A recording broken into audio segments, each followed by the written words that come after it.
மீண்டும் பாரிய அளவான உயிரிழப்புகள் நடக்கக்கூடாது அப்படி என்று சொன்னால் நாம் ஒவ்வொருவரும் முன்னெச்சரிக்கையாக இருக்க வேண்டியது அவசியம். தற்பொழுது நாட்டில் எந்தெந்த பகுதிகளில் எவ்வாறான எச்சரிக்கைகள் எல்லாமே விடுக்கப்பட்டிருக்கின்றது என்பதனை உள்ளடக்கியதாக இந்த காணொளி இருக்க போகின்றது.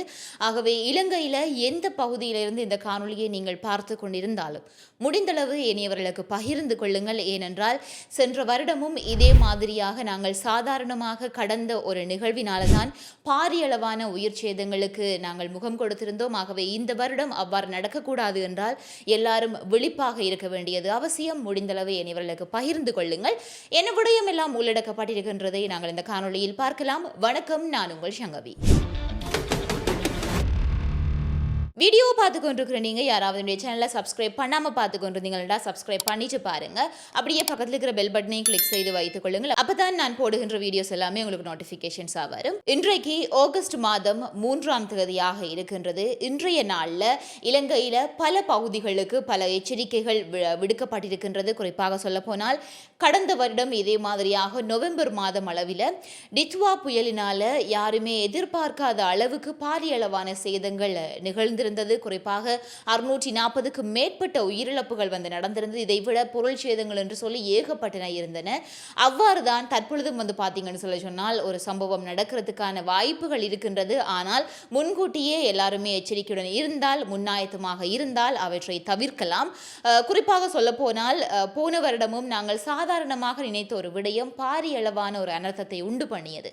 அவ்வாறு கடக்காமல் இவ்வருடம் அனைவரும் விழிப்பாக இருப்போம். குறிப்பாக மத்திய மலை நாட்டில் பெய்து வரக்கூடிய அடைமழை காரணமாக நீர்த்தேக்கங்கள் எல்லாமே வெகுவாகவே அதனுடைய நீர்மட்டங்கள் அதிகரித்து வரக்கூடிய நிலைமையில் இருக்கின்றது. அது மட்டுமின்றி மேல் கொத்மலை நீர்த்தேக்கத்தினுடைய 3 வான்கதவுகளும் தானாகவே திறக்கப்பட்டிருக்கின்றன. குறிப்பாக இந்த ஒரு அடைமழை தொடருமாக இருந்தால் ஏனைய வான்கதவுகளும் தானாகவே திறக்கிறதுக்கான வாய்ப்புகள் இருப்பதாகவுமே சொல்லப்படுகின்றது. அது மட்டுமின்றி சென்ட் கிளேயர் மற்றும் டிவோன் நீர்வீழ்ச்சிகளினுடைய நீர்வரத்தும் கணிசமான அளவு அதிகரித்திருக்கிறதாக சொல்லப்பட்டிருக்கின்றது.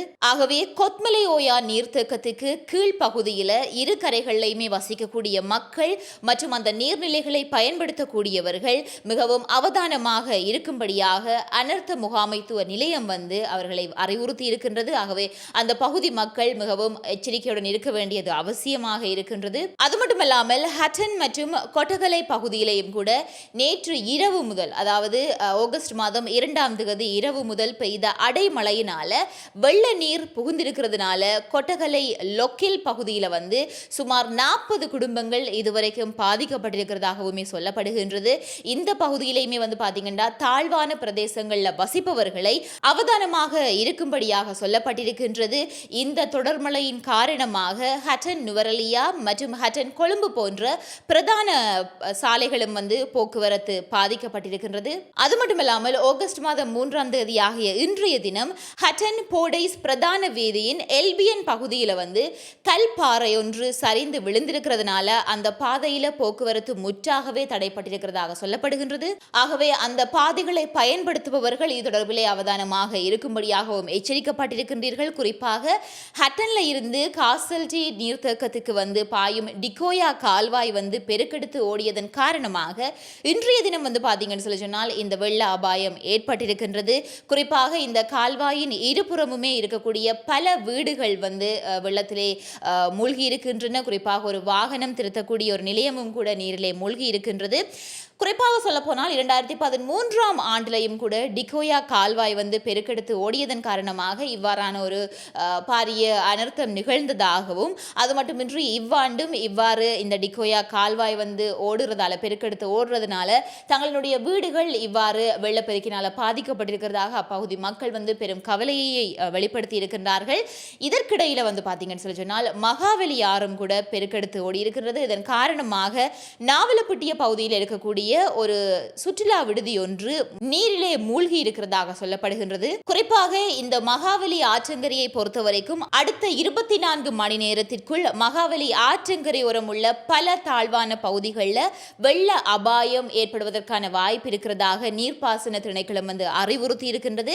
இந்த எச்சரிக்கையை பார்த்தீங்கன்னு சொன்னால் இன்றைய தினம் 3ஆம் தேதி முதல் நாளை ஆகஸ்ட் மாதம் 4ஆம் தேதி நள்ளிரவு 12:30 மணி வரைக்கும் இந்த ஒரு எச்சரிக்கை செல்லுபடியாகும் அப்படி என்று சொல்லி திணைக்களம் சொல்லியிருக்கின்றது. ஆகவே அந்த பகுதியில் இருக்கக்கூடிய குறிப்பாக அந்த தாழ்வான பகுதிகளிலே வசிக்கக்கூடிய மக்களை மிகவும் விழிப்பாக இருக்கும்படியாக அறிவுறுத்தி இருக்கின்றார்கள். முடிந்தளவு அந்த பகுதிகளை விட்டு வெளியேறி பாதுகாப்பான இடங்களுக்கு சென்றால் உண்மைக்குமே மிகவும் சிறப்பான ஒரு விடயமாக இருக்கும். அது மட்டுமல்லாமல் இந்த மகாவலி கங்கை பகுதியில் அமைந்திருக்கக்கூடிய பேராதனை பல்கலைக்கழகத்தின் சரசவி மெதுர விடுதியின் கீழ்த்தளத்தில் தங்கியிருந்த மாணவர்கள் வெள்ளப்பெருக்கு காரணமாக பாதுகாப்பான இடங்களுக்கு அவர்கள் வெளியேற்றப்பட்டிருக்கின்றார்கள். அது மட்டுமல்லாமல் தற்போதைய இந்த ஒரு அபாயகரமான சூழ்நிலையை எதிர்கொண்டு ஏற்படக்கூடிய பேரழிவுகளில் இருந்து காப்பாற்றுவதற்காகவோ அல்லது அந்த பேரழிவுகளை தடுப்பதற்காகவோ மகாவலி படுக்கையில் அமைந்திருக்கக்கூடிய பல்கலைக்கழக விடுதிகளில் தங்கியிருக்கக்கூடிய மாணவர்களை மிகுந்த விழிப்புடன் இருக்கும்படியாக அறிவுறுத்தி இருக்கின்றார்கள். குறிப்பாக அந்த மாணவர்கள் அனைவருமே நீங்கள் அந்த பகுதிகளை விட்டு வெளியேறி சென்றால் மிகவும் சிறப்பு. காரணம், இதே மாதிரியாக கடந்த வருடம் ஏற்பட்ட அந்த டித்வா புயலிலே எத்தனையோ பேரை நாங்கள் பறிகொடுத்திருந்தோம். இவ்வாறு அவதானம் இல்லாமல் முன்னெச்சரிக்கை இல்லாமல் செயற்பட்டதன் காரணமாக. ஆகவே முடிந்தளவு இந்த அறிவுறுத்தல்களுக்கு நீங்கள் இணங்கி அதனை செவிமடுத்து அதற்கு ஏற்றாற்போல் நீங்கள் நடப்பீர்களாக இருந்தால் நிச்சயமாக பேரழிவுகளை நாங்கள் தவிர்க்கலாம். அது மட்டுமல்லாமல் நுவரெலியா மாவட்டத்திலேயும் கூட தொடர்ச்சியாகவுமே பெய்து வரும் கடும் மழையினால மண் சரிவு மற்றும் வெள்ளப்பெருக்கு ஏற்படக்கூடிய அபாயம் இருக்கிறதாக அறிவுறுத்தப்பட்டிருக்கின்றது. வெறுமனே நுவரெலியா என்பதையும் தாண்டி இந்த ஒரு மோசமான வானிலை காரணமாக களனி ஆற்றுப்படுக்கைக்கும் வெள்ள அபாய எச்சரிக்கை நிலை 1 விடுக்கப்பட்டிருக்கிறது. குறிப்பிட்ட இந்த அறிவிப்பு பாத்தீங்கன்னா எதிர்வரும் 5ஆம் திகதி வரைக்கும், அதாவது ஆகஸ்ட் மாதம் 5ஆம் திகதி வரைக்கும் காலை 11:30 மணி வரைக்கும் இந்த ஒரு எச்சரிக்கை செல்லுபடியாகும் அப்படி என்று சொல்லி திணைக்களம் சொல்லி இருக்கின்றது.